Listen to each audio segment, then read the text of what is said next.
تاریخیں ہمارے پاس آ گئی ہیں اور روایات ہمارے پاس پہنچ گئی ہیں، کچھ بھی نہیں پہنچی ہوں گی۔ حضرت عیسیٰ ابن مریم کی روایت موجود ہے، گزرے تھے کربلا سے، بیٹھے تھے اور روئے تھے۔ مولا امیر المومنین علی ابن ابی طالب، جس کا لاڈلا حسین کربلا سے تعلق رکھتا ہے، جب جنگ صفین کے لیے نکلے ہوئے تھے، عبداللہ ابن عباس کہتا ہے جب چھوڑ دیا اپنے لشکر کو اور چلے گئے دریائے فرات سے ذرا ایک جانب، ایک جگہ بیٹھ گئے، وہاں کی خاک کو سونگنے لگے اور پھر رونے لگے، آنسو گرنے لگے علی حیدر کرار کے۔ عبداللہ کہتا ہے میں پوچھنے لگا مولا یہ کیوں بیٹھ کر رو رہے ہو؟ اب میں کیسے بتاؤں کہ امیر المومنین کا جواب کیا تھا؟ فرماتے ہیں ھذا محبت الدمائنا وھذا مناخ رکابنا، یہ وہ زمین ہے جہاں ہمارا خون بہایا جائے گا، اور یہ وہ زمین ہے جہاں ہمارے قافلے کو اتارا جائے گا۔ عزادارو، اب روایت میں ہو یا نہ ہو، گویا حسین کے قافلے کی آمد کا تذکرہ امیر المومنین کر رہے تھے اور رو رہے تھے، تو کیا علی آپ کو یاد نہ آ رہا ہوگا یہاں فقط حسین مارا جائے گا یا زینب کی چادر بھی جائے گا؟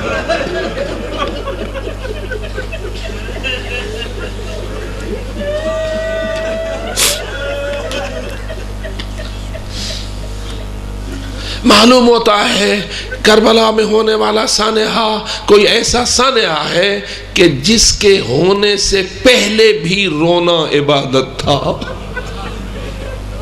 جس واقعے کے وقوع پذیر ہونے سے پہلے بھی رونا عبادت تھا۔ میں کیسے آپ کو عرض کروں، کیا یہ روایتیں آپ نے سنی نہیں؟ جب زہرا بتول کو اللہ نے حسین جیسے فرزند جلیل سے نوازا اور رسول اکرم اپنے اس لخت جگر کی زیارت کے لیے اپنی بیٹی کے پاس تشریف لائے اور زہرا نے حسین کو اٹھا کر ان کے نانا کی گود میں رکھا، پہلے تو مولا کے کان میں آذان کہی، دوسرے کان میں اقامت کہی، اور پھر دیکھا بی بی نے رسول کے آنسو بہنے لگے، رونے کے لیے قطرے بہنے لگے۔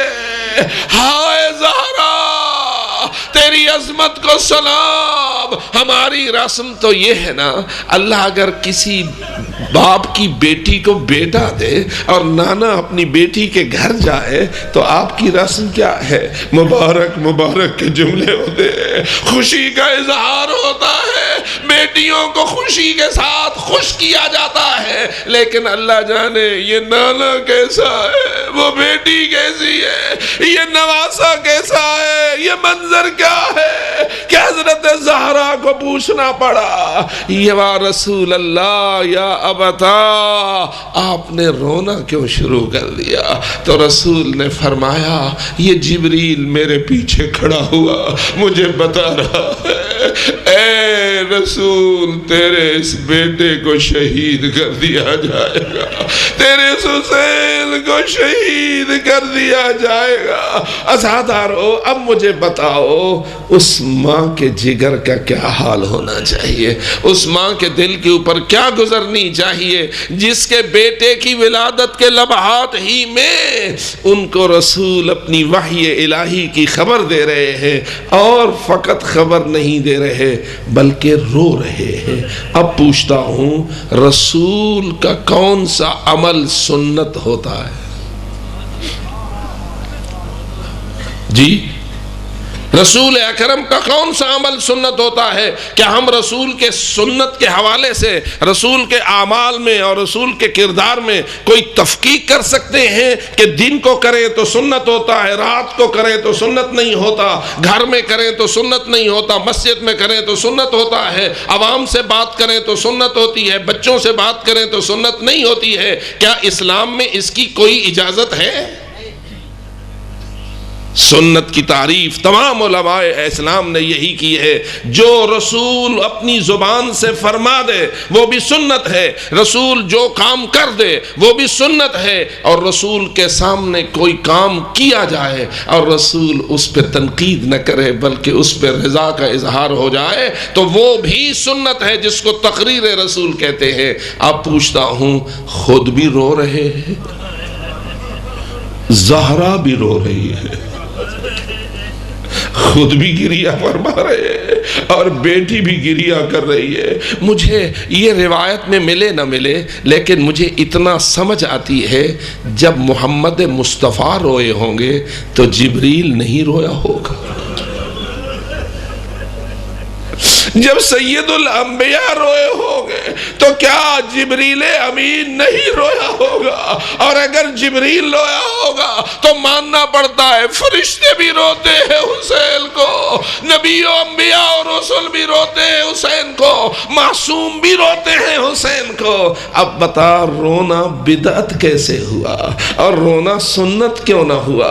اور پھر سوال ہے کیوں روئے ہیں؟ معلوم ہوتا ہے فقط ترس کھاتے ہوئے نہیں روئے، مقصد کے لیے روئے ہیں، ہدف کے لیے روئے ہیں۔ کوئی ایک ایسا بلند مقصد ہے سید الانبیاء کے سامنے کہ جو مربوط حسین سے ہے اور حسین کی شہادت سے ہے اور حسین کی مصیبت سے ہے، اور رسول جانتے ہیں اس شہادت نے میرے دین کی بقا کا ضامن بننا ہے، اس مصیبت نے میرے دین کی بقا کا ضامن بننا ہے۔ معلوم ہوا رسول کا رونا دین کی بقا کا وسیلہ ہے، جو چیز بھی دین کی بقا کا وسیلہ بنے اس پہ اگر رسول روئیں تو وہ عبادت ہو سکتی ہے، وہ کبھی بدعت نہیں ہو سکتی ہے۔ آؤ اہل ایمان، آپ کے محرم کے چاند کا آغاز حسینیت سے ہوتا ہے، ذکر حسین سے ہوتا ہے، آنسوؤں کے بہانے سے ہوتا ہے اور اس عظیم عبادت سے ہوتا ہے۔ یہی تو وجہ ہے کہ حضرت جناب امام رضا علیہ الصلوۃ والسلام فرماتے ہیں من بکا علی الحسین